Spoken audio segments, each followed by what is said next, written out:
India TV देख रहे हैं आप। आपके साथ मैं हूं प्राची पाराशर। शाम के 5 बज चुके हैं। वक्त हो गया है पब्लिक के बीच से मुकाबला का। दूसरे चरण के मतदान के लिए 70 घंटे का समय बचा है, लेकिन इन सब के पहले देश की सियासत में हिंदू मुसलमान खुलकर होने लगा है। कांग्रेस आरोप लगा रही है कि मोदी के पास मुद्दे नहीं बचे, इसलिए खुलकर हिंदू मुसलमान किया जा रहा है। दरअसल प्रधानमंत्री नरेंद्र मोदी ने राहुल गांधी के बयान और कांग्रेस के मैनिफेस्टो पर अटैक करते हुए देश को यह बताया कि अगर कांग्रेस की सरकार आई तो कांग्रेस आपकी संपत्ति का सर्वे कराएगी और आपकी संपत्ति को, आपके मकानों को, आपकी जमीन को, आपके गहनों को, खासकर महिलाओं के गहनों को दूसरों में बांट दिया जाएगा। कांग्रेस कह रही है कि बीजेपी तुष्टीकरण की राजनीति कर रही है, खुलकर हिंदू मुसलमान कर रही है। कांग्रेस के नेताओं का कहना है कि प्रधानमंत्री नरेंद्र मोदी को ऐसी भाषा शोभा नहीं देती है। बाकायदा चुनाव आयोग में जाकर कांग्रेस की तरफ से इसकी शिकायत कर दी गई है। पूरा का पूरा विपक्ष इस वक्त पीएम मोदी पर और भारतीय जनता पार्टी पर हमलावर है। यह कहा जा रहा है कि दूसरे चरण के चुनाव से पहले ध्रुवीकरण करने की कोशिश प्रधानमंत्री नरेंद्र मोदी की तरफ से की गई है, पूरी की पूरी भारतीय जनता पार्टी की तरफ से की गई है। आज भी अलीगढ़ में प्रधानमंत्री नरेंद्र मोदी ने अपने इस बयान को दोहराया और देश के सामने ये रखा कि कांग्रेस का मैनिफेस्टो देश को बांटने वाला है। देश की संपत्ति, देश के लोगों की जो संपत्ति है उसका सर्वे किया जाएगा और फिर ऐसे लोगों में बांटा जाएगा जिनके 3 बच्चे हैं, 4 बच्चे हैं, 5 बच्चे हैं। सीधे तौर पर प्रधानमंत्री नरेंद्र मोदी ने यह कहा। अब सबसे बड़ा सवाल यह है कि दूसरे चरण के चुनाव से पहले क्या प्रधानमंत्री नरेंद्र मोदी ने सबसे बड़ा मुद्दा सेट कर दिया है? क्या दूसरे चरण का यह चुनाव तुष्टीकरण के आसपास घूमेगा? आज इसी पर होगा मुकाबला, लेकिन आइए आपको सुनवाते हैं प्रधानमंत्री नरेंद्र मोदी ने क्या कहा। कांग्रेस और इंडी गठबंधन की नजर अब आपकी कमाई पर है, आपकी संपत्ति पर है। कांग्रेस के शहजादे का कहना है कि उनकी सरकार आई तो कौन कितना कमाता है, किसके पास कितनी प्रॉपर्टी है, किसके पास कितना धन है, किसके पास कितने मकान है, उसकी जांच कराएंगे। और अगर पता चला कि आपका गांव में भी एक घर है तो 2 में से 1 छीन लेंगे। आपकी मेहनत की कमाई, आपकी संपत्ति पर कांग्रेस अपना पंजा मारना चाहती है। आपका स्त्री धन लूटना चाहती है। माताओं बहनों का मंगलसूत्र अब सलामत नहीं रहेगा, ये कांग्रेस ने कहा है। तो कांग्रेस आपकी संपत्ति छीनना चाहती है, कांग्रेस फाइनेंशियल सर्वे कराना चाहती है और ये संपत्ति छीनकर किसे देना चाहती है, इसका फॉर्मूला भी कल प्रधानमंत्री नरेंद्र मोदी ने राजस्थान के बांसवाड़ा में बताया था। आप सुनिए, फिर करेंगे चर्चा की शुरुआत। पहले जब उनकी सरकार थी उन्होंने कहा था कि देश की संपत्ति पर पहला अधिकार मुसलमानों का है। इसका मतलब ये संपत्ति इकट्ठी करके किसको बांटेंगे? जिनके ज्यादा बच्चे हैं उनको बांटेंगे। घुसपैठियों को बांटेंगे। क्या आपकी मेहनत की कमाई का पैसा घुसपैठियों को दिया जाएगा? आपको मंजूर है? ये कांग्रेस का मैनिफेस्टो कह रहा है। तो आइए इसी पर करते हैं चर्चा की शुरुआत। क्या प्रधानमंत्री नरेंद्र मोदी ने चुनाव से ठीक पहले मुद्दे बदल दिए हैं? क्या अब इस देश का चुनाव हिंदू मुसलमान के इर्द गिर्द घूमता हुआ नजर आएगा? हमारे साथ खास मेहमान इस वक्त मंच पर मौजूद हैं। शिवम त्यागी जी भारतीय जनता पार्टी के प्रवक्ता हमारे साथ हैं, अंबर जैदी जी पॉलिटिकल एनालिस्ट के तौर पर हमारे साथ हैं, अजय वर्मा कांग्रेस के नेता हमारे साथ हैं और धर्मेंद्र यादव समाजवादी पार्टी के प्रवक्ता हमारे साथ हैं। आप सभी का बहुत बहुत स्वागत है। शिवम त्यागी जी, आज तो आप ही के साथ शुरुआत करना चाहूंगी। क्या मुद्दे कम पड़ गए हैं आप लोगों के पास, या पहले चरण के चुनाव से कुछ ऐसी रिपोर्ट आपके पास आई कि खुलकर अब हिंदू मुसलमान होने लगा है? आपकी ज्वेलरी कोई आपके पड़ोसी को दे दे जिसका नाम रहीम है, तो ये बड़ा मुद्दा नहीं है कि आपके लिए? हमारे लिए तो बहुत बड़ा मुद्दा है। एग्जाम्पल, मैं आपको एक छोटी सी 10 सेकंड की एक कहानी सुनाता हूं। मेरे घर के बराबर में गांव में, रियल है, फर्जी नहीं है ऐसे जैसे हर कहानी कांग्रेस वाले सुना देते हैं। मेरे घर के बराबर में एक अब्दुल नाम के व्यक्ति रहते हैं जिनके 18 बच्चे। छोटा सा घर है उनका। मेरा गांव में जो थोड़ा सा बड़ा घर है, मेरे दादाओं ने खेती की, मेरे पिताजी ने खेती की, मैं उसमें से अपना करता आता हूं लगातार।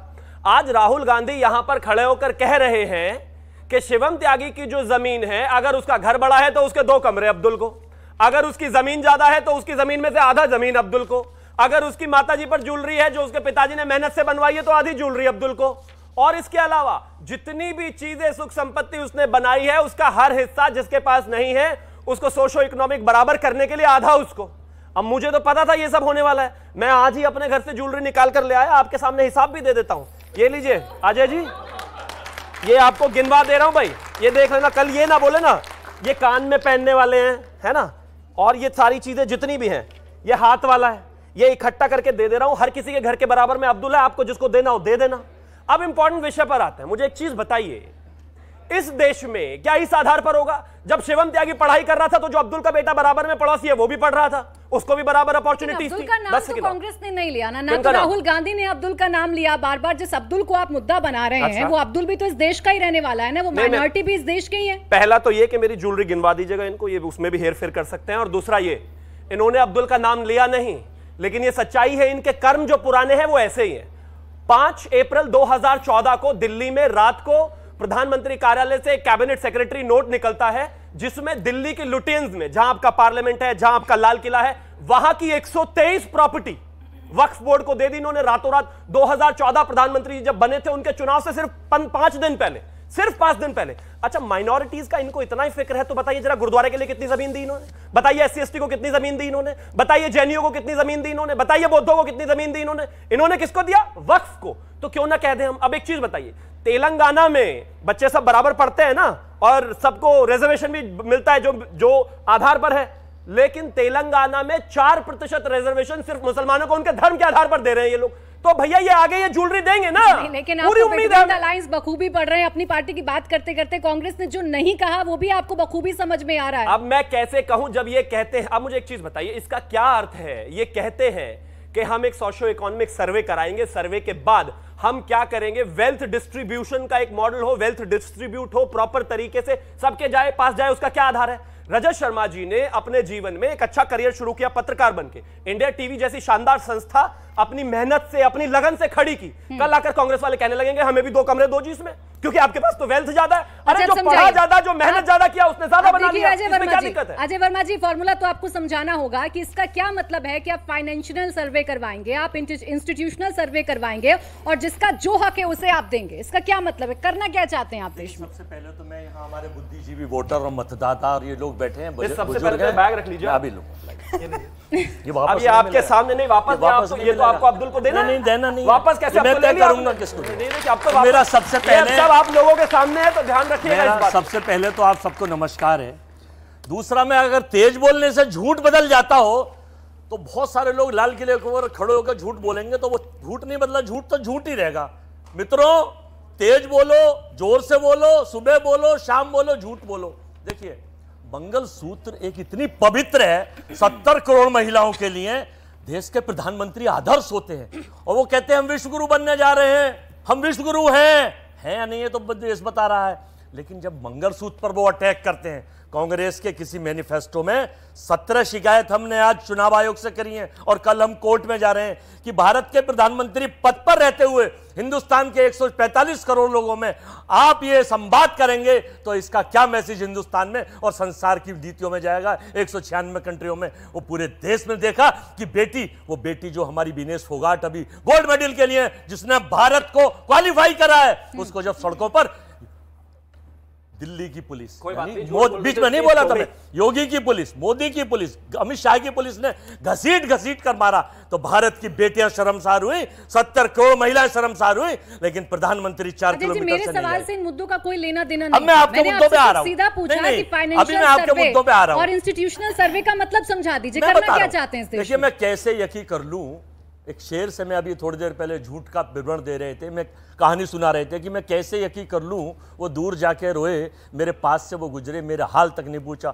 2 करोड़ नौकरी मिलेंगी युवाओं, 15 लाख आएंगे, अमीर गरीब हो जाएगा, चप्पल वाला जहाज में जाएगा। आपकी पार्टी के मैनिफेस्टो में है। अरे मैडम, 2014 में जब वादे किए गए थे, राहुल गांधी आपके लिए सर्वोच्च नेता है कि नहीं है?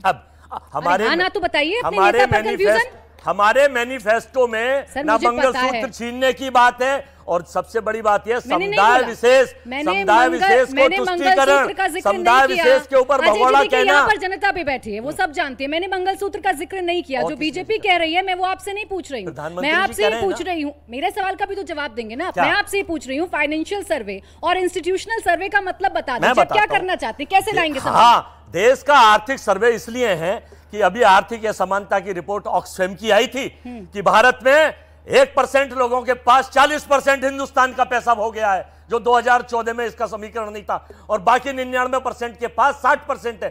22 या 20 घराने देश के सारे संसाधनों पर काबिज हो गए। गरीब और गरीब होता जा रहा है, अमीर और अमीर होता जा रहा है। हम ये आर्थिक सर्वे कराने की बात कर रहे हैं, हम ये आर्थिक सर्वे की मांग कर रहे हैं, और ये झूठ बोलकर मतलब ये है अजय वर्मा जी ने जो मेहनत से पैसा कमाया, आर्थिक सर्वे में जितनी भी संपत्ति आएगी वो आधार पर बांट दिया जाएगा, दूसरे लोगों को दे दिया जाएगा। राहुल गांधी जी ने कहा है, नहीं राहुल गांधी जी ने कहा है। आप बयान सुनकर नहीं आए, मेरे पास उनका बयान है, हमारे जो मुद्दे हैं, मैं आपको चलिए लाइन बता देती हूं। युवाओं को न्याय, महिलाओं को न्याय, हमारे न्याय पत्र। सुनिए सर, मैं बताती हूँ आपको। हम ये पता लगाएंगे कि हिंदुस्तान का धन किसके हाथों में है, कौन से वर्ग के हाथों में है, और इस ऐतिहासिक कदम के बाद हम क्रांतिकारी काम शुरू करेंगे। जो आपका हक बनता है वो हम आपके लिए आपको देने का काम करेंगे। बताइए इसका क्या मतलब? यही तो मैं आपको बता रहा हूँ, जो आर्थिक असमानता की रिपोर्ट आंकड़े आए हैं वही तो मैं, आप समझ ही नहीं है। आर्थिक असमानता जो आंकड़े बड़े हैं, 40% आर्थिक समानता के नाम पर दूसरे लोगों को दे दी जाएगी। भारत में गरीब और गरीब हो गया, 80 करोड़ लोगों को 5 किलो अनाज पे छोटा सा जवाब, फिर आ रही हूं। और गरीब और हो गया, और वो 100 से ज्यादा लोग बता दीजिए, मेरा सबसे सवाल है, काम करना चाहते हैं, वो समानता लाना चाहते हैं। देखिए ये जो डॉक्टर टीम के एक समानता लाना चाहते हैं, कहीं भी हिंदू मुस्लिम की बात तो कर नहीं है। ठीक है, समानता रखनी है ना। अजय वर्मा जी के बराबर में जो भी कोई पंचर वाले की दुकान हो उसको अपना आधा घर दे दे, हमें कोई दिक्कत नहीं है। लेकिन ये क्या बात हुई कि आप हर किसी के घर में जाकर करेंगे, और ये कह रहे हैं हमने कहां लिखा। इनका मैनिफेस्टो पेज नंबर 28 कहता है कि कांग्रेस नीतियों में उपयुक्त बदलाव करके धन और आय के मामले में बढ़ती असमानता का समाधान करेंगे। पेज नंबर 6, कांग्रेस राष्ट्रव्यापी सामाजिक जाति जनगणना सर्वे कराएगी। इसके माध्यम से कांग्रेस जाति उपजाति और उनके आर्थिक समाज स्थिति का पता लगाएगी। जनगणना के प्राप्त आंकड़ों के अनुसार हम असमानता मिटाएंगे। आप मुझे ये मुसलमान इसी में है जी, आप मुसलमान नहीं दिख रहा, अपना एजेंडा मत चलाइए। अब मैं बताता हूँ, चुनाव आप रुकिए, मुझे पता था आप ऐसे ही करेंगे। ये इनके कर्नाटक के मुख्यमंत्री हैं सिद्धरमैया, ये उनका ऑन रिकॉर्ड स्टेटमेंट अभी आपके पास भिजवा रहा हूं। I will share wealth of the nation to the Muslims, CM Siddaramaiah, news channel report कर रहा है। छोड़ दीजिए इसको। दूसरा, मैंने जो आपको अभी इससे पहले उदाहरण दिया था, मनमोहन सरकार में चुनाव के दौरान वक्फ को दे दी दिल्ली की 123 संपत्तियां, 2015 से उस पर जांच चल रही है। आप मुझे एक चीज बताइए, जब 2014 में इन्होंने देश बांट दिया, तेलंगाना में 4% मुसलमान लोगों को जो रिजर्वेशन दे दिया, और कैसे सीधा सीधा थोड़ी लिख देंगे कि सब समझ में आ रहा है। ठीक है, धर्मेंद्र यादव जी सिवाय झूठ बोलेंगे, ये लीजिए, चंदे का धंधा करेंगे, पढ़ लीजिए, बीफ वालों से चंदा लेंगे, बीफ वालों नहीं चाह रहे, और लॉटरी वालों से चंदा लेंगे, एक एक करके बात करते हैं। आपके साथ ही हैं, उनके पास चलिए। धर्मेंद्र यादव जी आप ही के साथ खड़ा होना चाहते हैं, जवाब देना चाहते हैं। लोगों को पता तो चलना चाहिए। होगा धर्मेंद्र यादव जी को, जब यहाँ सीतारमण के पति हैं परकला प्रभाकर, धर्मेंद्र यादव जी, परकला प्रभाकर बहुत बड़ा, समझ में आएगा आपको। उन्होंने कहा है एक सेकंड कि ये देश का नहीं संसार का सबसे बड़ा घोटाला भ्रष्ट, और नरेंद्र मोदी सरकार को इसका सबसे बड़ा खामियाजा मेरे साथ जनता भी है, मुझे इनसे भी सवाल लेने, इनसे भी समझना है। प्लीज खामोश हो जाइए, बोलिए धर्मेंद्र। प्राची जी, आपके चैनल के माध्यम से आज मैं बहुत जरूरी मुद्दा उठाना चाह रहा हूं, उसके बाद आपकी बात पर आऊंगा। मेरे पास अभी फोन आया, मेरठ की एक बेटी है, लवी नाम है, 8 बरस उसकी उम्र है, उसका अपहरण हुआ और उसकी हत्या हो गई। 40 दिन बाद उसका शव मिला है। आज 120 दिन से ज्यादा दिन हो चुका है, 121वां दिन चल रहा है। आपके चैनल के माध्यम से मैं उत्तर प्रदेश सरकार से निवेदन करता हूं, आप यहाँ डिबेट में क्या कर रहे हैं? आपको तो न्याय देने के लिए, अरे कमाल बात है, कार्यकर्ता का फोन आ रहा है, तब बेटी की हत्या भी हो गई। अरे योगी जी ने कल कहा है कि उत्तर प्रदेश में अपराध नहीं हो रहे, बेटी के लिए न्याय मुरादनगर में एक विशाल त्यागी नामक हत्या, 4.5 साल की बेटी से बलात्कार करके उसकी हत्या कर दी, और रात को हम लोग। अजय जी आप सुनेंगे कि नहीं सुनेंगे? अजय जी आप सुनेंगे कि नहीं सुनेंगे? एक सेकंड अजय जी, एक सेकंड धर्मेंद्र जी आप थोड़ा क्लियर कर दीजिए, मेरी बात तो नहीं सुनेंगे। आपको क्या उनकी आवाज की जरूरत है? आपको कोरस की जरूरत है? अभी देखिए आपके चैनल है कि नहीं बता दीजिए, वो तभी खामोश होंगे। 8 बरस की बेटी के लिए मैं न्याय की बात कर रहा हूं, उसके बाद भी भारतीय जनता पार्टी के प्रवक्ता को उसमें दर्द हो रहा है। अब हमारी बात हो गई, मैं दूसरी बात पे आता हूं, जो मुद्दे की बात कर रहे हैं आप। इन्होंने कहा कि वेल्थ का डिस्ट्रीब्यूशन होगा और इंस्टीट्यूशनल का सर्वे होगा। आपने दो बातें कही। आप लोग अगर जानते होंगे इस देश में मात्र 22 लोगों के पास उतनी संपत्ति है पूंजीपतियों के पास जो 70 करोड़ भारतवासियों के पास है, उससे ज्यादा की पूंजी उनके पास है। अगर आपको जानकारी हो, जब से भारतीय जनता पार्टी की सरकार आई है, अडानी जी का एक दिन का इनकम, जिसको फायदा बोलते हैं, बिजनेस की बात नहीं कर रहा हूं मैं, 1600 करोड़ रुपए है। यह बताइए आर्थिक असमानता है कि नहीं है? ऐसा क्या करते हैं अडानी साहब कि बाकी बिजनेसमैन को उतना प्रॉफिट नहीं होता है? इंडिया टीवी को 1700 करोड़ का प्रॉफिट नहीं हो रहा है, उनको क्यों हो जाता है? ऐसा क्या है जो जय शाह के पास जो संपत्ति है 1500 गुना बढ़ गई? जय शाह में ऐसी क्या काबिलियत है जो आपके अंदर नहीं है और आप अपनी एक नौकरी के लिए भटकते हैं? अभी आज भी सर्वे आया था। कंफ्यूजन ही ना होती ना, ये मुद्दा बना पाते। एक सर्वे, अरे कंफ्यूजन ना होती ना, आप सीधा कहते हैं कि हम देश के पूंजीपतियों का सर्वे करवाना चाहते हैं, हम अडानी का सर्वे करवाना चाहते हैं, हम अंबानी का सर्वे करवाना चाहते हैं। मेरी सोच नहीं है सर, आपके मैनिफेस्टो में नहीं, हमने लिखा नहीं है। मेरी बात आने दीजिए। हमने ये नहीं लिखा, आपने मैनिफेस्टो में लिखा है कि हम सर्वे कराएंगे। क्या लिखा है? मेरी बात सुना दूंगी, आप पिछले हफ्ते पढ़ के सुना दीजिए। इंटरनेशनल ऑर्गेनाइजेशन लेबर रिपोर्ट के है, उसमें कहा गया है कि 83% पढ़े लिखे युवा भारत के बेरोजगार हैं। ठीक है, अगर ये फाइनेंशियल डिस्क्रिमिनेशन नहीं होता तो हमारे देश के युवाओं को ज्यादा रोजगार अभी तो जो समझ में आ रहा है, रोजगार बढ़ेगा। फिर मैं आपको एग्जांपल देती हूँ। अभी ये समझ में आ रहा है कि आपके पास जितनी संपत्ति है सरकार को उसकी जानकारी होगी और आपके आसपास जितने भी लोग हैं जिनके पास संपत्ति नहीं है या आर्थिक तौर पर वो आपसे कम है, आपकी संपत्ति को आपसे लेकर उनमें बांट दिया जाएगा ताकि समानता रहे। ये गलत, अब इसमें करेक्शन, ये बिल्कुल गलत, ठीक कर दीजिए ना, तभी तो ये इंटरप्रिटेशन बिल्कुल गलत है। मैं बता रहा हूँ, ठीक करिए, मैं बता रहा हूँ ना, एक इंटरप्रिटेशन बिल्कुल गलत है। अभी ना। भारतीय जनता पार्टी की सरकार में भी जमीनों का सर्वे हुआ है, परिसीमन हुआ है, तो इसका मतलब थोड़ा ना उनकी जमीन दूसरे को दे दिया जाएगा। आपका हक आपको देंगे, बोला है राहुल गांधी जी ने। धर्मेंद्र जी, आपका हक आपको देंगे, हम क्रांतिकारी कदम उठाएंगे। अरे बिल्कुल, उद्योगपतियों से पैसा लिया जाएगा और जो जनता का पैसा खून पसीने, रुक जाइए 2 मिनट, पूंजी तो किसी किसी देश में अगर 5 लोगों के पास पूरे देश का पैसा चला जाए तो आप मुझे बताइए उस देश का क्या होगा? सारे पॉलिसी उनके हिसाब से बनेंगे। एजुकेशनल इंस्टीट्यूशंस का कोई एक मालिक हो जाए तो फीस अपने हिसाब से तय करेगा। अगर किसी कंपनी का मालिक एक हो जाए तो प्लेसमेंट में आप अपने हिसाब से सैलरी तय करोगे। यानी व्यापारियों का सर्वे किया जाएगा ना, ऐसे क्लियर कर देते। आप क्लियर करते तो शायद शिवम त्यागी जी और उनकी पार्टी को मुद्दा ना मिलता और शायद जिस बात से सबसे ज्यादा आप लोगों को प्रॉब्लम होती है वो तुष्टिकरण होता नहीं। बहुत जल्दी, देश के प्रधानमंत्री को इतने न्यूनतम स्तर का बयान किसी एक समुदाय के लिए देना विश्व में भारत की नाक तो कटती करती है। अगर 10 सालों में कुछ किए होते, 10 साल में जुमले का पहाड़ा पढ़ते रहे, जुमला वन जा वन जुमला,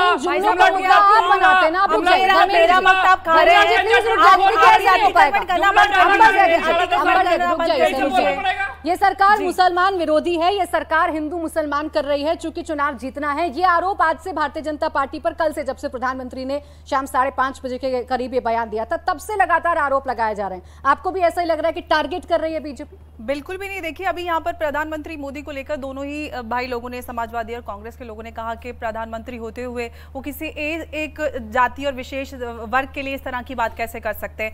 मैं याद दिलाना चाहती हूँ कि 2006 में प्रधानमंत्री मनमोहन सिंह ने कहा था कि देश के हर संसाधन पे सबसे पहले हक मुसलमानों का है। तो वो क्या था? बिल्कुल भी नहीं सही। मैं किसी के बीच में नहीं बोली थी। अब देखिए, सच बर्दाश्त नहीं होता। दूसरी बात, बिल्कुल भी नहीं बोला था। धर्मेंद्र जी और अजय वर्मा जी, ऐसे नहीं कर पाऊंगी चर्चा, ऐसे चर्चा नहीं कर पाएगी सर। दूसरे को बोलने तो दीजिए, अपनी बारी का इंतजार करिए, अपनी बारी का इंतजार करिए, प्लीज रुक जाइए। दूसरी बात, मैं बाहर आके बोलूंगा, आप लोगों को समझ में आ रहा है? बोलने देंगे तो आप लोगों को समझ में आ रहा है? जोर से बोल दीजिए। समझ में गलत है, आप कम से कम इनकी सुन लीजिए।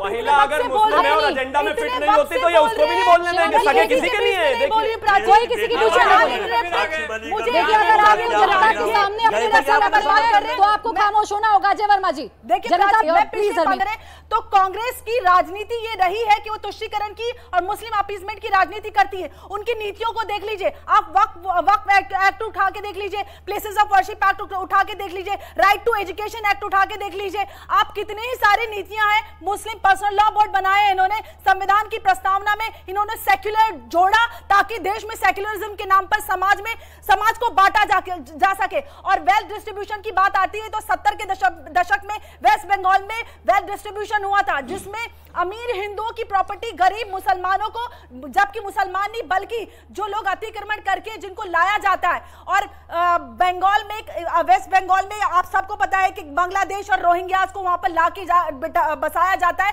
ताकि ये लोग तुष्टीकरण की राजनीति कर सके। और एक बार फिर से ये वही मौका देना चाहते हैं जिन लोगों को जो हमारे सीमावर्ती इलाके हैं, उत्तराखंड है, आप बात करें चाहे झारखंड की, इस तरह की कई सारे ऐसे सीमावर्ती राज्य हैं जहां पर इस तरह का अतिक्रमण हो रहा है। और जो हिंदू है वो उनका डर जायज है। जो लोग कहते हैं कि हमारे राज्यों में, आप उत्तराखंड का रिसेंट एग्जांपल आपके सामने, मैं आपकी सारी बातों से एग्री करूंगी, लेकिन अभी जो मैनिफेस्टो है, जो राहुल गांधी के बयान को आधार बना रहे हैं भारतीय जनता पार्टी, उसमें एक बार भी मुसलमानों का जिक्र तो है नहीं। एक बार मुझे बता दीजिए कि कहीं पर मुस्लिम तो बताना चाह रही हूँ कि जो राहुल गांधी का बयान है और उनका मैनिफेस्टो है और उनकी पिछली जो राजनीति का उनका इतिहास रहा है, जो उनकी नीतियां रही हैं, उससे मतलब यही निकलता है कि कहां से लेकर कहां दिया जाएगा। यही मतलब साफ है। अगर आप समानता की बात जनता कर ले तो ज्यादा बेहतर रहेगा, क्योंकि आप तो एक दूसरे के आरोप प्रत्यारोप में पड़े रहेंगे। एक सेकंड रुक जाइए, मुझे कुछ लोगों से पूछने दीजिए, युवाओं से पूछने दीजिए। खड़े हो जाइए, नाम बताइए अपना। नमस्कार मैम, मेरा नाम प्रज्ञा मिश्रा है। पहले मेरा सवाल आप ये बताइए कि इस देश में हिंदू मुसलमान क्या कर रही है भारतीय जनता पार्टी, या मैनिफेस्टो से आपको लग रहा है कि तुष्टीकरण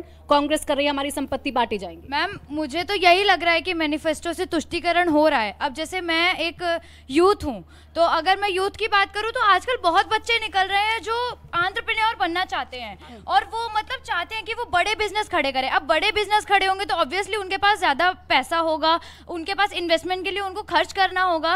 तो अब क्या उससे हम बच्चे क्या एंटरप्रेन्योर बनना बंद कर दें कि मतलब फिर तो उन्हें डर हो जाएगा ना इस चीज़ का कि हमारे पास पैसा आ गया, हमारी मेहनत का पैसा किसी और पे चला जाएगा। सर देखिए ये डर बच्चों में हो गया। आप भी जरा खड़े हो जाइए, नाम बताइए अपना। करना चाहते हैं वो काम नहीं करेंगे और जो काम नहीं करते एक मिनट नंबर एक मिलेगा।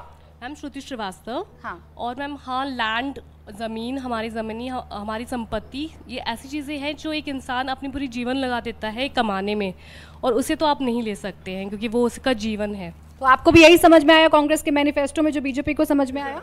मैम ऐसा ही लग रहा है जी मैम। और सवाल, खड़े हो जाइए। जो कांग्रेस कह रही है अपने मैनिफेस्टो को लेकर और जो बीजेपी कह रही है, किसकी बातें सही लग रही हैं? मैं एक बात बोलना चाहूँगा कि मेरी जो कमाई है ये कांग्रेस कैसे बांट सकती है, सबसे पहले ये मुझे बताए। क्योंकि कांग्रेस जो बोल रहे हैं ना कि इसका इतना है उसका इतना है, आपको हक नहीं है।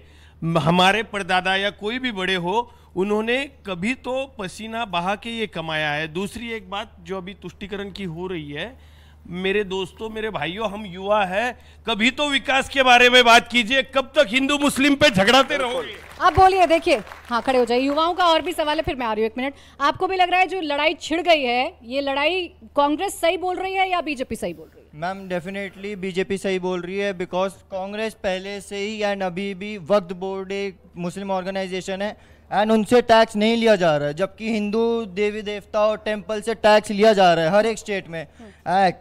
एंड जो द्रविडियन एंड आर्यन की लड़ाई है, वो राहुल गांधी साउथ में जाके इतना पुश कर रहे हैं कि जो हिंदुस्तान है उसके 2 बंटवारे लगभग होने का तय है। अच्छा, आपको भी ठीक है, आपको भी यही संदेश किया। इधर से भी कोई सवाल पूछ रहा था, आ रही हो, खड़े हो जाइए। नाम बताइए अपना। मेरा नाम छोड़ दीजिए। हाँ। मेरा नाम डॉक्टर सुधाकरन है।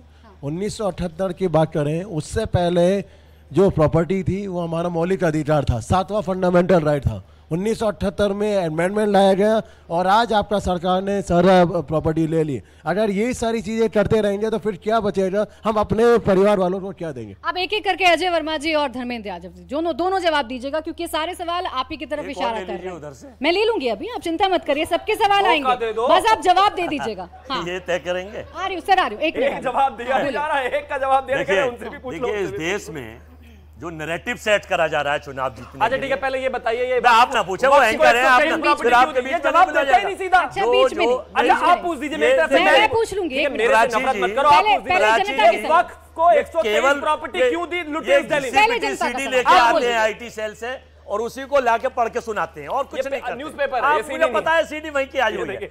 ये न्यूज़पेपर को भी सीडी बता रहे हैं। अजय वर्मा जी मत उलझिए। 123 प्रॉपर्टी क्यों दी? इसी मुद्दों से तो भगवान चंदा क्यों लिया? लाटरी वालों से शिवा में एक मिनट रुक जाइए, जवाब आने दीजिए। चंदा क्यों लिया है? जवाब आने दीजिए। देना चाहते, आपको जानकारी होनी चाहिए। चंदा दो, धंधा लो, ये सवाल नहीं था ऑडियंस का। उन्होंने कहा हमारी संपत्ति। ऑडियंस का कोई सवाल हो, मैं वही टेप रिकॉर्ड सवाल पूछा था। एक मिनट रुक जाइए, पहले मेरे को सुन लीजिए अजय जी, पहले सुन लीजिए मुझे। शिवम जी आप बीच में मत बोलिएगा, मैं आपको अनइंटरप्टेड 2 मिनट देती हूँ। आप आ जाइए जैसे। एक मिनट रुक जाइए, मैं आपको अनइंटरप्टेड 2 मिनट दूंगी। प्लीज शिवम त्यागी जी आप बीच में मत बोलिएगा। उस बच्ची का एक सवाल था कि वो बड़े होकर एंटरप्रेन्योर बनना चाहती है, तो वो क्या ना बने? उसे डर लग रहा है कि आप संपत्ति ले धन्यवाद, उसी के लिए तो मैं बताने जा रहा हूँ, इसलिए बेचैन हो गए। बोलिए बेचैन हो गए हैं। देखिए इस देश में बेटा, इसको मैं आपको बताना चाहता हूँ कि यही तो हक छीना जा रहा है देश में। 2014 में ये जो आर्थिक असमानता थी, ये पता है कितनी थी? 15 करोड़ रुपए उस वक्त, 1500, अब 40%, उस वक्त 15%। आप सबका पैसा छीनकर 45 लाख फैक्ट्रियां, गूगल पे डालना, बंद हो चुकी है, नई यूनिट लग नहीं रही है। गूगल बीच में ना बोले भी, अगर ये बोल रहे हैं तो आप प्राची जी कहिए बीच में, आपने कहा था 2 मिनट। झूठ बोल रहे हैं आप तय करें, झूठ बोल रहे हैं। अच्छा धर्मेंद्र जी, देश के प्रधानमंत्री मुझे बार बार आना पड़ रहा है बीच में। देखिए इन्हें भी परेशानी होगी। तेज बोलो, जोर से बोलो, रोज बोलो, बराबर से बोलो, इधर से बोलो, उधर से बोलो। अभी तेज आप बोल रहे हैं, अभी तेज आप बोल रहे हैं। बोलिए धर्मेंद्र जी। मैं आपको बताता हूँ, जवाब आने दीजिए एक मिनट। बेटा आपका पैसा छीनकर ये देश के अपने परम चुनिंदा मित्रों को, जैसे जर्मन का शासक हिटलर करता था, एडॉल्फ हिटलर, वो ये करता था कि 4 लोगों को पूंजीपतियों को सारी फैक्ट्री दे देता था।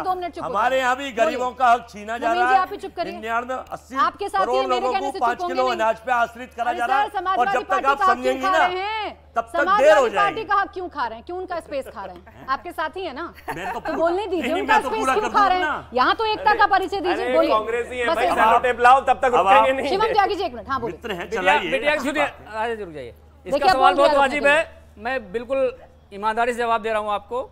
मैं यूनिवर्सिटी में प्रोफेसर हूँ, आप भी कहीं पढ़ती होंगी। आप अगर एनसीआर में देखोगी, अब सुनो यार, तुम बीच में बोलने लगते हो। आप भी कहीं पढ़ती होंगी। अगर आप एनसीआर में देखोगे, एक गलगोटिया यूनिवर्सिटी है। गलगोटिया यूनिवर्सिटी होने से पहले बहुत सारे इंजीनियरिंग कॉलेज हुआ करते थे। स्काईलाइन था, जीएनआईटी था, एक्यूरेट इंस्टीट्यूट था, बीमटेक था, बहुत सारे इंस्टीट्यूशन ऐसे थे, केसीसी था। हर कॉलेज में बच्चे पढ़ते थे, और हर कॉलेज में एक डिपार्टमेंट अगर होता था, उसमें हेड ऑफ डिपार्टमेंट होता था, फिर फैकल्टी होती थी। लेकिन पॉलिसी बदली गई और यह बताया गया कि कोई भी यूनिवर्सिटी किसी भी स्ट्रीम में कितनी भी सीटें बढ़ा सकता है। आज गलगोटिया यूनिवर्सिटी के अंदर फर्स्ट ईयर में 30,000 बच्चा पढ़ता है, और कंप्यूटर साइंस में 2,000 सीटें हैं। अगर वो 2,000 सीटें 20 कॉलेजों में होती तो 20 कॉलेज के लोगों को एम्प्लॉयमेंट मिलता और अवसर ज्यादा बढ़ते। लेकिन पॉलिसी फेल्योर की वजह से इन्होंने सेंट्रलाइज कर दिया, और एक ही आदमी एजुकेशन के फील्ड में पूरी तरह से हावी हो गया, और पॉलिसी बनवाने में पैसा देने लगा। ऐसा लग रहा है, देखिए आप प्रोफेसर साहब हैं, आप प्रोफेसर साहब हैं, ऐसा लग रहा है मैंने मैथ्स का क्वेश्चन पूछा और साइंस का आंसर दे रहे हैं। लूट के जनता में बच्चे ने सीधा सवाल पूछा था आपसे। अरे सुनो तो पहले, लॉजिक है, अरे सुनो तो पहले, बोलना था प्रोफेसर साहब, सुनिए पहले। अब अगर आप कोई बिजनेस करना चाह रही हैं, मान लो आप सॉफ्टवेयर इंडस्ट्री चलाना चाहती हैं, जो वेल एस्टेब्लिश सॉफ्टवेयर कंपनी है, माइक्रोसॉफ्ट जैसे उदाहरण के लिए ले लो। अगर माइक्रोसॉफ्ट अपने हिसाब से पॉलिसी बनवाना शुरू कर दे गवर्नमेंट ऑफ इंडिया से, तो आपके लिए ऐसे हर्डल आ जाएंगे कि आपका एक निश्चित उसके ऊपर जा ही नहीं सकता। तो ये भारतीय जनता पार्टी की सोच है, शायद यही वजह है कि अच्छा एक और सवाल ले लेती हूँ, फिर हम आ रही हूँ शिवम जी करवा रही है मुझे। सर रुकिए ना प्रोफेसर साहब, ऐसे बच्चों को गोल गोल घुमाइएगा। अरे गोल गोल यार, इससे बढ़िया एग्जांपल क्या हो सकता है मुझे बताइए ना।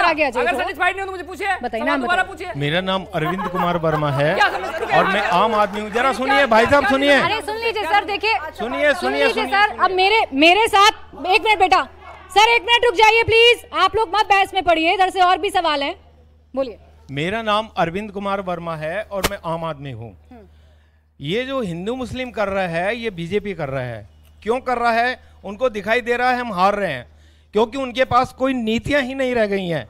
मुझे इन्होंने, एक मिनट सुन लीजिए मेरी बात पहले। हाँ बोलिए ना सर। इन्होंने बोला सबसे पहले जब चुनाव लड़ा 2014 का, 2 करोड़ नौकरियां देंगे। 10 साल हो गए तो 20 करोड़ नौकरियां कहां पर हैं, किसको मिली हैं? युवा मांगते हैं नौकरियां, पकोड़े तलने की सलाह दी जाती है उनको बोला 15 लाख आपके अकाउंट में आएंगे। मुझे पता है कोई भी व्यक्ति किसके अकाउंट में 15 आप सीधा जवाब दीजिएगा। शिवम त्यागी जी, उनका सवाल है कि आप मुद्दे आपके पास है नहीं, आपको डर लग रहा है कि आप चुनाव हार जाएंगे और इसीलिए कर रहे हैं आप हिंदू मुसलमान। देखिए मैं उनका, वो मेरे उम्र में बड़े हैं, मैं उनका सम्मान करता हूँ, लेकिन जैसे ही उन्होंने कहा आम आदमी हूँ, मैं समझ गया था आम आदमी पार्टी से। खैर कोई बात नहीं, आम आदमी का सवाल है, मैं जवाब दूंगा, लेकिन जवाब दूंगा मैं, वो किसी भी पार्टी से हो, वो मुझे सुनने आया, मैं जवाब जरूर दूंगा। एग्जाम्पल, इन्होंने गलगोटिया का एग्जांपल दिया और इन्होंने कहा कि जिस तरीके से कैपिटलाइजेशन हो रहा है, जिस तरीके से चीजें हो रही हैं, सिर्फ कुछ लोगों को वेल्थ मिल रही है। नहीं, झूठ बोल रहे हैं। एग्जांपल बताता हूं मैं आपको। इसी देश में 2014 में मात्र 90 स्टार्टअप्स हुआ करते थे, सॉरी 300 स्टार्टअप्स हुआ करते थे सिर्फ। आज 90,000 है पिछले 10 साल में। और छोड़ दीजिए समानता कितनी है, आप ये देख रहे हैं, आप अपनी जानकारी अभी तक एक भी बात डेटा पर नहीं की है। मैंने डेटा पर बात करनी शुरू, चिल्लाना शुरू कर दिया। अभी और रुकिए, अभी और डेटा है, आंकड़े हैं, आंकड़े हैं की रिपोर्ट कोई बच्चा पूछ लीजिए। अब दूसरा ये मैं दे ही नहीं रहा हूँ, ये आंकड़े मेरे हैं नहीं, टोटल प्योर नहीं, हर किसी देखिए अपने सारे अजय वर्मा जी, स्टार्टअप आ गए तो नौकरी के आधार पर आपसे ज्यादा आवाज ऊंची करना होता है, लेकिन अगर आप बोलते रहेंगे ना तो देखिए इनका यहाँ आना व्यर्थ है, इनके सवालों का जवाब नहीं आया। मैं रिक्वेस्ट कर रही हूँ आपसे, शिष्टाचार का परिचय दीजिए, अपनी अपनी पार्टी को रिप्रेजेंट कर रहे हैं, वरना लगेगा मुझे कि आप लोगों की पार्टी की लाइन इसी तरफ जा रही है। आप रुकिए, ये डेटा मेरा नहीं है, वो सच में बदल जाए। बिल्कुल डेटा मेरा नहीं है। पहले 300 थे, अब 90,000 है। आप गूगल कर सकते हैं, अगर मैं गलत बोल रहा हूँ आप इनकी बात गूगल कर सकते हैं। इसी देश में उन 90,000 में 111 यूनिकॉर्न्स हैं जिन्होंने 359 बिलियन रुपीस की वेल्थ बनाई है हिंदुस्तान में। ये कहते हैं सिर्फ एक ही आदमी बढ़ रहा है, नहीं, एक आदमी नहीं बढ़ रहा। जिन 90,000 कंपनीज में जो नए यूनिकॉर्न बने उनमें कोई रोबोट काम नहीं करते, युवा काम करता है। ये दिन रात कहते हैं इस देश में, ये दिन रात कहते हैं ना इस देश में कि 35 साल से कम का जो युवा है इस देश में 65% है ना। भारतीय जनता पार्टी लगातार जीतती आ रही है, वोट वही तो दे रहे हैं भाई हमें। वो खुश हैं, वो तभी वोट दे रहे हैं हमें। और आपका जो नकली युवा है इसीलिए उसको वोट नहीं मिल रहा है, क्योंकि जनता नहीं मानती। नौकरी का वादा इन्हें सच नहीं लग रहा है। 2 करोड़ नौकरी नहीं मिल पाई, 2 करोड़ वादा किया था, क्या मिल पाया? मेरी बात पर विश्वास ना, मेरी बात पर विश्वास ना करें। इस देश में 2014 में 11 करोड़ ईपीएफओ होते थे, 11 करोड़ ईपीएफओ अकाउंट होते थे। मैं जो भी बोल रहा हूं मेरा मत सुनना, गूगल देख लेना। प्लीज आप बीच में बोलिए। रुक जाइए, आपका सवाल हो गया है क्या? अब काला दिन पर आ गए, उस पर भी आता हूं।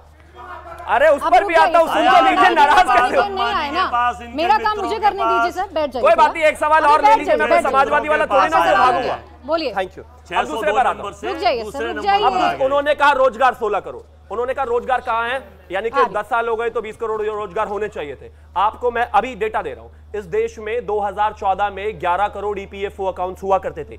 ईपीएफओ अकाउंट यानी कि जो प्रोविडेंट फंड होता है जिसमें एम्प्लॉय भी डालता है, एम्प्लॉयर भी डालता है। आज वही ईपीएफओ अकाउंट बढ़कर 27 करोड़ हो गए, यानी कि 16 करोड़ ऐड हुए हैं उसमें। अगर आज इस देश में आपको कॉन्फिडेंस है तो काहे हिंदू मुसलमान की बात करने लगते हैं चुनाव में? वेरी गुड, हमें कॉन्फिडेंस है, लेकिन मैं कमाऊं, गांव में लेकर जाऊं और राहुल गांधी अब्दुल को दे दे तो मेरा तो कमाया बेकार हो गया ना। अरे कमाल हो नहीं, मैंने अपनी माँ के लिए बनाई ज्वेलरी, दे दी इन्होंने आके कानून बना के अब्दुल को, तो मैं क्या करूंगा भाई? इसलिए मुझे उस फ्रंट पर भी लड़ना पड़ेगा। और एक और चीज है, अब्दुल का नाम आता है, ये दोनों क्यों भड़कने लगते हैं? तो दोनों ही अब्दुल नहीं है भाई। अननेसेसरी बोल रहे हैं, बहुत सारे सवाल है, छोटा छोटा जवाब। हाँ बोलिए। मैं इनका रोजगार देने का तरीका बताता हूँ। आउटसोर्सिंग सारे डिपार्टमेंट में, आप ये बात जानते होंगे, ये 11 महीने के कॉन्ट्रैक्ट की नौकरी निकालते हैं, उसके बाद उसकी संख्या लिख लेते हैं। अभी तो कह रहे जैसे 11 महीने पूरा हुआ, सुनिए तो पहले, जैसे 11 महीने पूरा हुआ फिर उसी आदमी को फिर रख लेते हैं, उसके बाद कहते हैं उनको हमने जोड़ लिया। तो अगर ये 1 लाख बता रहे हैं, इसका मतलब 10,000 नौकरी दिए हैं, तो 10 साल में 10 गुना तो उन्होंने डेटा बढ़ा दिया। तो ये डेटा जगलेरी ना करें। दूसरा जो आप इंपॉर्टेंट सवाल पूछ रहे थे इंस्टीट्यूशनल सर्वे का, वो मैं आपको बताता हूं कि इस देश की जो आबादी है वो पिछड़ी जाति, दलित और आपके आदिवासी, ये सब मिला करके इस तरह से बाइफरकेशन भारत के संविधान में है, संविधान संगत बातें हैं। अगर इस देश में 85% पिछड़ा दलित और आदिवासी है, अगर उसका विकास नहीं होगा तो देश का विकास कैसे होगा? मुझे बता दीजिए आप। अगर उनका आर्थिक स्तर नहीं सुधरेगा तो देश का आर्थिक स्तर कैसे सुधरेगा? अगर उनका शैक्षिक स्तर नहीं सुधरेगा तो कैसे सुधरेगा? आपकी बात एकदम ठीक है, मैं सिर्फ इतना ही बोल रही हूँ, पॉइंटेड बोल देते ना, घुमा तो आप रहे हैं, कंफ्यूजन आप पैदा कर रहे हैं लोगों के। अब इसमें सर्वे का मैं बता रहा हूं, सवाल है, फिर मैं आ रही हूं, आपके पास आ रही हूं। इनसे ही सवाल पूछना है, बस इनसे इतना पूछ दीजिए, अगर पिछड़ा दलित आदिवासियों का इतना ही फिक्र है तो राहुल गांधी की सरकार जो तेलंगाना में 4% मुसलमानों को आरक्षण दे रही है धर्म के आधार पर, वो सही है या गलत? वक्फ को जो प्रॉपर्टी दी गई वो सही है या गलत? सीधा सवाल है, इधर उधर नहीं घूमना। आपस में सवाल करते रहेंगे ना, देखिए इनका सवाल छूटेगा। वो कोर्ट में भाई चैलेंज है, अच्छा बोलिए, जोर से बोलिए। हाँ जी रुचि जी, मेरा नाम मीतू पांडे है और मेरा सवाल जो है अजय वर्मा जी के लिए है कि जो राजीव गांधी जी ने अपना बयान दिया है, राहुल गांधी जी ने अपना बयान दिया है, तो इसका मतलब ये है कि फिर वो जो भी आधी संपत्ति बांटेंगे अपने से ही शुरुआत करेंगे, क्योंकि उनके पूर्वजों ने ही सारी चीज करी थी, क्योंकि हम लोगों ने तो पहले से ही अपना खून पसीना लगा। अब देखिए ये इम्पोर्टेंट सवाल, नाम बताइए। ज्योति सिंह, मैं ज्योति सिंह हूँ और ये चीज़ नहीं होना चाहिए। देखिए 2 बच्चे अगर मेहनत कर रहे हैं, क्लासरूम में 40 बच्चे होते हैं, कुछ बच्चे दिन भर मनमौजी जैसा पढ़ाई करते हैं, नहीं करते घूमते हैं, कुछ बच्चे ऐसे हैं कि बिल्कुल घर में आकर के भी उनको बाहर की दुनिया से मतलब नहीं है और वो मेहनत किए, पढ़ाई किए, कहीं पर अपना कुछ प्रॉपर्टी बनाया और उसको बंटवारा कर दो, फिर उस बच्चे का मेहनत का क्या होगा? ये तो गलत है। राहुल जी का सवाल, अब देखिए ये तो गलत है, कई और सवाल है। हाँ जी खड़े हो जाइए। ये राहुल गांधी का जो नाम बता दीजिए पहले अपना। चंद्रमोहन पटोला। राहुल गांधी का जो बयान है ये सेल्फ गोल होगा कांग्रेस के लिए। क्यों? वो एक मनमोजी कप्तान की तरह आ रहे हैं जो वाइड और नो बॉल फेंक रहे हैं और मोदी जी हर बॉल को सीमा रेखा के बाहर भेज रहे हैं। तो ये सेल्फ गोल होगा। और पीछे से भी सवाल थे, खड़े हो जाइए। नाम बताइए। मेरा नाम आर्यन पांडे है, मैं एलएलबी का छात्र हूँ। मेरा सवाल ये है कि बीजेपी में जो एक ट्रेंड चल रहा है कि वो वॉशिंग मशीन की तरह जो भी लीडर उसको ज्वाइन कर ले रहा है वो एकदम से साफ हो जा रहा है, उसके अगेंस्ट सारे करप्शन के चार्ज हट जा रहे हैं। क्यों चुनाव से कुछ दिन पहले उन्हें याद आता है कि अरविंद केजरीवाल शराब के घोटाले के केस में है, क्यों मनीष सिसोदिया को जेल में भेज दिया जाता है, क्यों और भी, यानी ये वॉशिंग मशीन के तौर पर काम क्यों कर रहे हैं? अच्छा ठीक है सर, रुक जाइए। आपका एक सवाल हो गया, बाकी लोग भी है ना, इनके सवाल भी तो आने दीजिए ना, सिर्फ आप ही नहीं पूछेंगे शो में। हाँ बताइए। मैं छोड़ दीजिए माइक, बैठ जाइए आप प्लीज। मैं एडवोकेट भूपेंद्र ओसवाल हूँ, राजगुरुनगर पुणे से आया हूँ। मेरा मतलब 2014 के पहले जैसे आतंकवादी हमले होते थे वो अभी नहीं। ये मुद्दे पर सवाल बताइए मुझे कि ये जो कांग्रेस का मैनिफेस्टो और जो बीजेपी बता रही है कि ये हिंदू मुसलमान करना चाह रहे हैं या इनका मैनिफेस्टो संपत्ति बांटने वाला है, आपको किसकी बात पर यकीन हो रहा है? मुझे अगर राहुल जी को देना ही है तो वो जैसे आलू से सोना निकालने वाले थे वैसा ही दे दे लोगों को, और इस बार मोदी जी को ही चुन के दे दे। 400 की सीट तो कंफर्म आएगी मोदी। ठीक है, अभी सुना नहीं है, पता चल आपने जाएगा पूछ कि लिया एक बार। प्रोपेगेंडा से नेता का मजाक। अच्छा एक मिनट रुक जाइए, बच्चों के सवाल पर थोड़ी ना ऐसे आप लड़ सकते हैं। आईटी सेल जो नाम बताइए करता है और उसी सोच को विकसित करने के लिए अभी देखिए उसकी आवाज नहीं आएगी। जनता जनार्दन है कि नहीं है ना, बस शुरू किए। लोकतंत्र है, मुझे बोलने दीजिए। नहीं इनकी पार्टी में नहीं है ना। नाम बताइए अपना। जी मेरा नाम प्रेरणा चौहान है। रुक जाइए, आपको बताया था, आपको बहकाया गया है। अजय वर्मा जी क्या भाग रहे हैं इनके सवालों से? आप जोर से बोले। जी मेरा नाम प्रेरणा चौहान है और मैं अगर हिंदू मुसलमान की बात हो रही है तो स्पेसिफिकली तो नहीं बोलना चाहूंगी, बट मैं ये बोलना चाहूंगी कि हमें कहा जा रहा है कि हम अपना जो है उनके जो पॉपुलेशन है मुस्लिम्स के वो ज्यादा है, सबने देखा, ये सब देखते आ रहे हैं, तो हमें अपना हक देने उन्हें बोला जा रहा है, बल्कि उनके दिमाग में ये क्यों नहीं डाला जाएगा कि उन्हें पॉपुलेशन कंट्रोल करनी चाहिए, ये एजुकेशन क्यों नहीं दी जा रही है? और हक की अगर बात करें तो राइट्स पे तो पूरा कॉन्स्टिट्यूशन आधार है, तो हमें अपना हक क्यों देना पड़ेगा उन्हें? ठीक है, जल्दी से छोटा जवाब अजय जी, फिर अंबर जी आपके पास आ रही है। इस देश में 100% एक मैथ का सवाल सीधा सा है। इस देश में जब 47 में भारत आजाद हुआ, जब से अब तक भारत में अगर अल्पसंख्यक है तो 14% है, यानी 84% हिंदू हैं और 14% मुस्लिम है। तो ये आपको किसने बहका दिया कि मुसलमान ज्यादा है? कहाँ देखा है? अरे सर, नहीं ये आंकड़े बस ऐसे ऐसा ये मत देखो। बच्चे के सवाल को गलत जो सुन लो भाई, जो व्हाट्सएप यूनिवर्सिटी पर रिटायर्ड आंटी अंकलों के पास सुबह भाजपा का आईटी सेल एक एजेंडा सेट करके भेजता है और अपने कुछ पेड और अनपेड 85,000 से ज्यादा लोग। मैडम मुझे बताने दीजिए, उनके समझ में जो गलत डाटा है। गलत डाटा नहीं है, आप सवाल को गलत समझ के यही दिक्कत हो रही है। वो कैसे कह रहे हैं कि मुसलमान ज्यादा है? जवाब देने की आपाधापी में आप सवाल सुनना भूल जा रहे हैं। नहीं क्या इन्होंने यही तो सवाल पूछा है? बोलिए, आप बोलिए। मैडम मेरा पूरा सवाल तो देने दीजिए। प्राची जी देखो, बहुत बोले हैं, आप बहुत जोर से बोले हैं, खूब बोले हैं। आप उससे रुक जाइए। यही तो है, यही तो मोदी जी करते हैं, मुद्दों से छुपाने के लिए ये काम हो जाइए भाई साहब, आप लगातार बोले जा रहे हैं, बोले ही नहीं देते हैं ना। आपको सवाल समझ में आया ना, प्लीज जवाब देना चाहते हैं। देखिए प्राची, सबसे बड़ी बात जो बहन ने सवाल पूछा वो बहुत जायज है। अगर हम देश के नियम कानून की या फिर संविधान की बात करते हैं तो सब पे समान लागू होता है, लेकिन कांग्रेस की नीतियां ही, जब से भारत विभाजन से पहले उन्होंने धर्म के आधार पर पाकिस्तान बनवा दिया, बांग्लादेश बन गया, फिर यहाँ पर नीतियां ऐसी बनाई जिसमें देश में के अंदर ही समाज को बांटा गया, मुस्लिम और हिंदू मुस्लिम के आधार पर, धर्म के आधार पर। तो जो नीतियां हैं जो समान रूप से लोगों के ऊपर कानून को फॉलो करने की की जो सेंस आज तक डेवलप नहीं हुई कि मुसलमान को तो आप पूरी छूट दे देते हैं लेकिन हिंदू के ऊपर पूरी पाबंदी है कानून को फॉलो करने की। हम पर्सनल लॉज की बात करें तो पर्सनल लॉज में मुसलमानों को पूरी छूट है, 4 शादी कीजिए, 9 साल की बच्ची की शादी कीजिए या जो चाहे कीजिए, आप गुजारा भत्ता ना दीजिए और तलाक कैसे कह के घर से बाहर निकाल दीजिए। तो बहुत सारे तुष्टीकरण के एग्जाम्पल है जो कांग्रेस ने इस देश में असमानता की भावना फैलाई है। और एक बात मैं जो अहम कहना चाहती हूं कि कांग्रेस की जब भी आप कोई चुनाव देखिए, चाहे राष्ट्रीय स्तर पर देखिए या राज्य स्तर पर देखिए, तो ये झूठ का झांसा, फ्री की रेवड़ी ये बांटते हैं और इस झांसे में देकर युवाओं को भटकाना चाहते हैं क्योंकि भारत एक ताकतवर अर्थव्यवस्था बनना चाह रही है। आप इनसे बताइए कि जो फ्री की आप रेवड़ियां बांटते हैं वो आर्थिक बोझ भारत की अर्थव्यवस्था को तोड़ने के लिए करते हैं ताकि इस देश का युवा इनकी फ्री पे आश्रित हो जाए और काम करना बंद कर दे। जो काम करना चाहते हैं वो निकम्मे हो जाए और निकम्मों को ये मजबूत करके वोट बैंक बनाना चाहते हैं, अपनी राजनीति का बचाएंगे। अगर आपकी बात अच्छी लगेगी यही सच्चाई है। बहुत 10 सेकंड पूरे देश को करना है, युवा पूरा देश देख रहा है। मेरी छोटी बहन का जो नहीं प्रोफेसर साहब 2 मिनट, छोटी बहन 80 करोड़ लोगों को 5 किलो अनाज पर वो रेवड़ी नहीं वो रेवड़ा दिया जा रहा है। भाई साहब आप जरा पढ़ के आया कीजिए, शर्मनाक बात है। आपको सोचना चाहिए 80 करोड़ लोगों को 5 किलो अनाज।